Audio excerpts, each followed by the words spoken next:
We caught a burglar, and what we did to him made even the cops start laughing. I was flipping burgers at my summer barbecue when Mrs. Kowalski's cat literally threw itself through her closed kitchen window. Not near the window. Through the window. Glass exploded everywhere, and this orange tabby landed in her flower bed screeching like it had seen the devil himself. 20 of us just froze mid-conversation and stared, because cats don't just kamikaze through windows for no reason. Then we heard a man inside Mrs. Kowalski's house scream, "What the hell?" followed by the loudest crash I've ever heard that wasn't a car accident. Mrs. Kowalski, who was standing right next to me holding a plate of potato salad, dropped the entire thing on the ground and whispered, "I live alone." That's when my roommate Gavin, who was already 6 beers deep and shirtless for some reason, grabbed the metal barbecue spatula, held it up like a sword, and yelled, "Who wants to be a hero?" before sprinting full speed toward her back door. 4 other drunk guys immediately chased after him, screaming various battle cries, and I just stood there thinking this was either the dumbest or greatest thing I'd ever witness. But here's where it gets weird. As Gavin reached Mrs. Kowalski's back door, it flew open from the inside, and a guy in all black came running out carrying a pillowcase full of stuff. He was wearing a ski mask in the middle of July and didn't see Gavin until the last possible second. They collided at full speed, and the burglar's pillowcase exploded on impact, sending jewelry and electronics flying through the air in slow motion. A laptop hit the fence, rings scattered across the grass, and Gavin, who'd somehow held onto his spatula during the collision, just laid there on top of the burglar yelling, "I've captured him! I've actually captured him!" The burglar tried to scramble away, but Derek tackled him from the side with a pool noodle, which shouldn't have worked but absolutely did, because the burglar slipped on Mrs. Kowalski's wet grass and went down hard. My cousin Felix, who'd grabbed a bag of charcoal for reasons nobody understood, just dumped the entire thing on the guy's head. The burglar was now covered in black dust, coughing and blind, and that's when Julian appeared out of nowhere holding a massive watermelon above his head, like the boulder from Indiana Jones. Time actually seemed to slow down as Julian wound up his throw. Everyone watching started yelling different things. "Don't do it! Do it! That's evidence! Throw it!" The burglar looked up through his charcoal-covered ski mask just in time to see 20 pounds of watermelon flying directly at his face. The impact sounded like a cartoon sound effect. The watermelon exploded. The burglar went down, and Julian just stood there with his arms raised in victory yelling, "Watermelon justice!" The burglar wasn't knocked out, just absolutely covered in fruit chunks and charcoal dust, laying on his back making sounds like a broken accordion. Gavin stood over him with the spatula pointed at his chest and said, completely seriously, "You've been grilled, criminal." Mrs. Kowalski walked over, looked down at this disaster of a human being on her lawn, and started laughing so hard she had to sit down on the grass. She was crying, laughing, couldn't breathe, just pointing at him and wheezing. The burglar tried to say something, but his mouth was full of watermelon, so it came out as, legal. Someone yelled that we should call the police, and I pulled out my phone, but before I could even unlock it, my girlfriend Natasha came running out of my house holding the biggest roll of plastic wrap I'd ever seen, the industrial kind we'd bought for covering food at the party. She had this absolutely manic look in her eyes and yelled, "Secure the suspect," like she was in a cop show.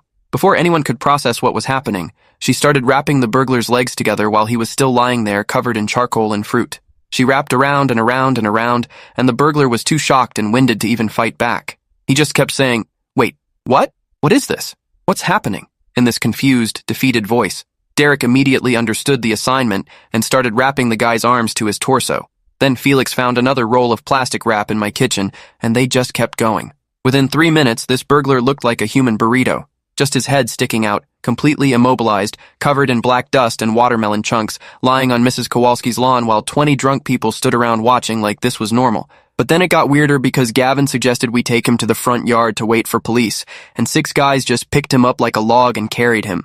The burglar was screaming the whole way, yelling about his rights and lawyers and illegal detention, but Gavin just kept spatula tapping his head saying, "Shh, you're under citizen's arrest." Very legal. Very cool. They propped him up against my fence like a decoration, and that's when people started getting really creative.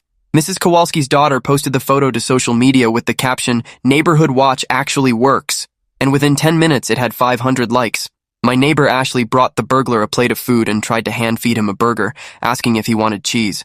He just stared at her in complete horror and said, "I want a lawyer," but Ashley just shrugged and said, "We don't have lawyers, but we have really good potato salad."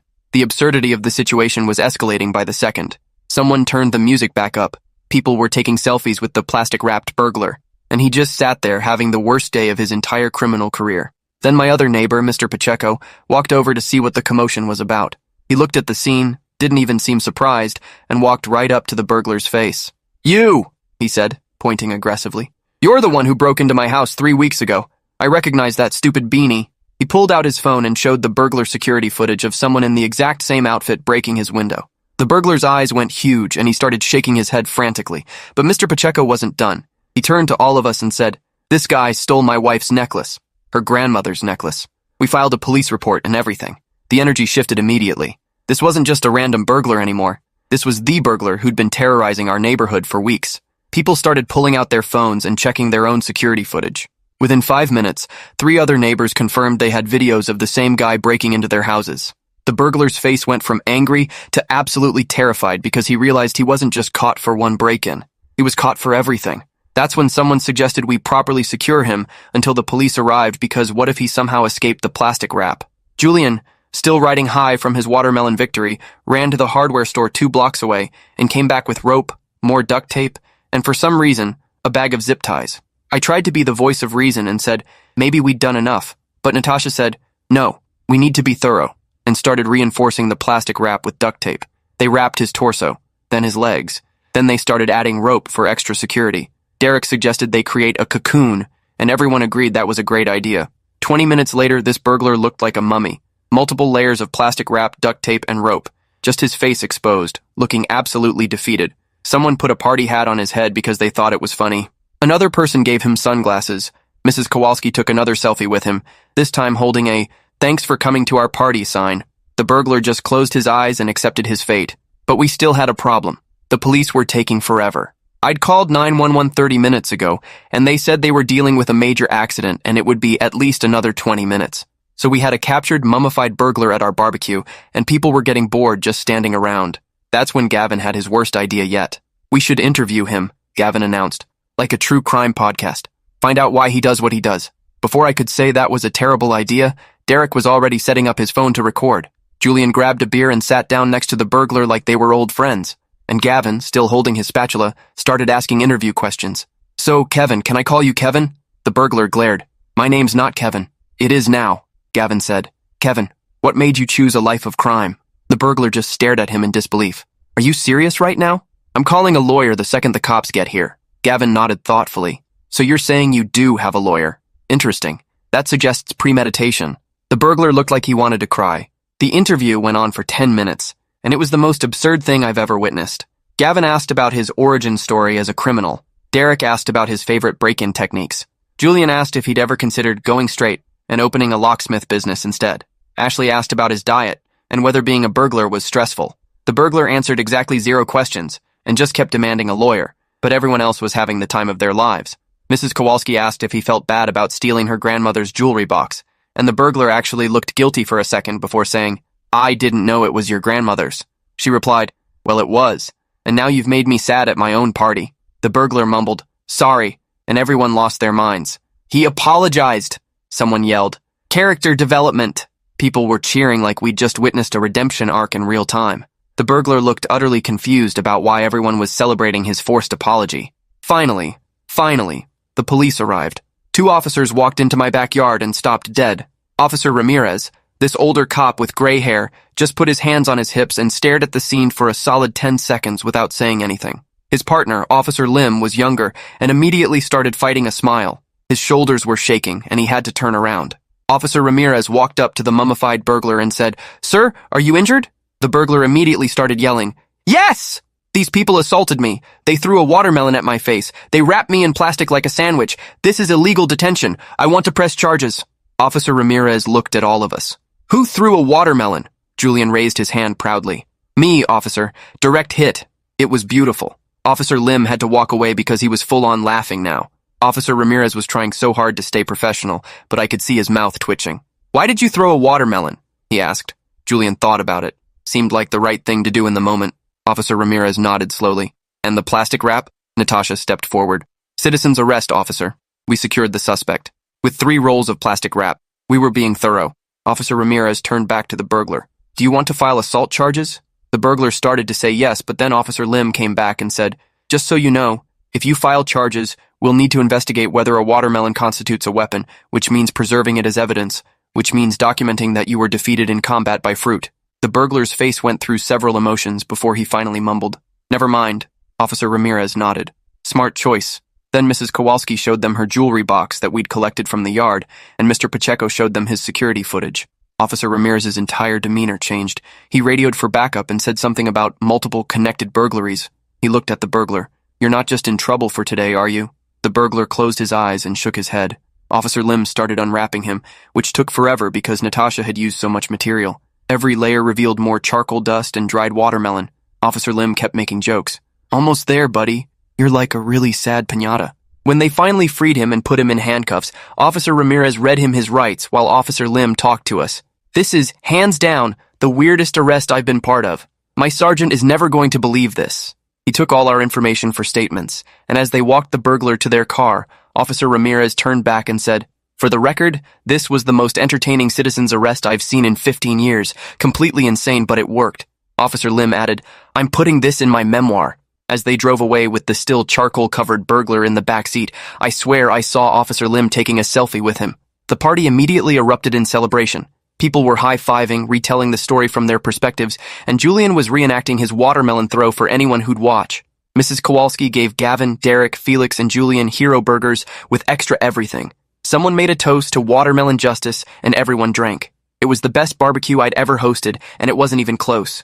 The next morning, I woke up to my phone exploding with notifications. Someone had posted the photos online, and they'd gone absolutely viral.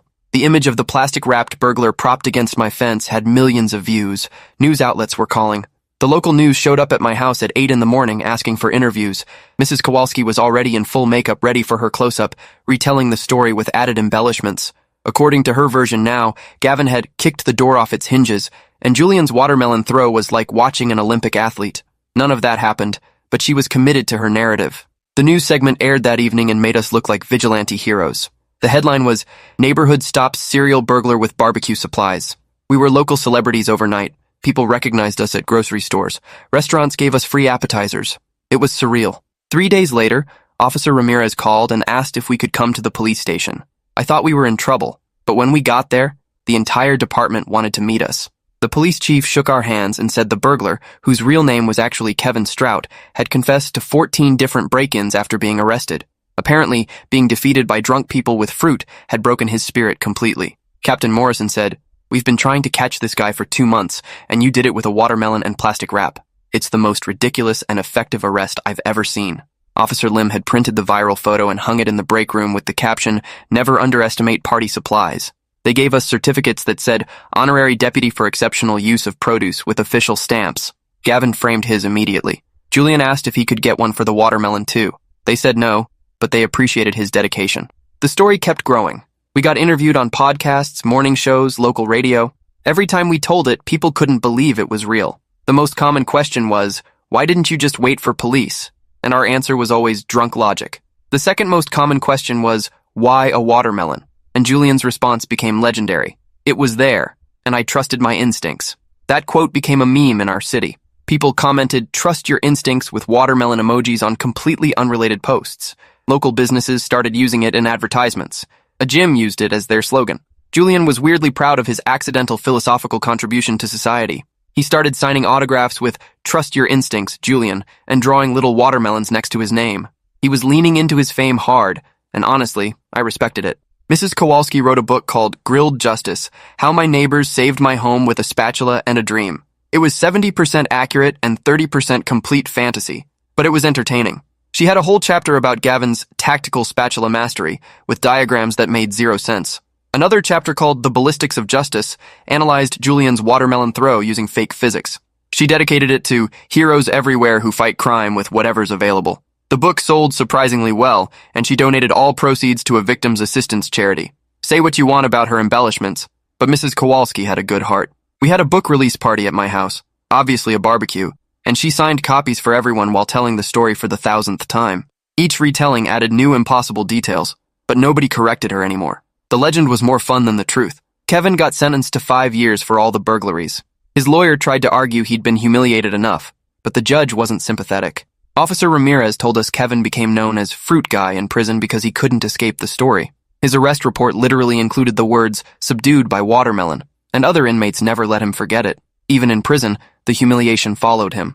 Part of me felt bad. But then I remembered he'd been stealing from elderly people for months. The embarrassment was earned. Our neighborhood changed completely after that. People were friendlier, more connected. We started having regular block parties where everyone brought weird items as potential crime-fighting tools. Someone brought a pineapple. Another person brought a frozen turkey. These gatherings were just excuses to relive that day and laugh together, but they built real community. Crime dropped significantly too, probably because criminals heard about our neighborhood and decided to rob literally anywhere else. If you enjoyed this, you'll definitely want to see the next ones too. So subscribe now and let me know your take in the comments.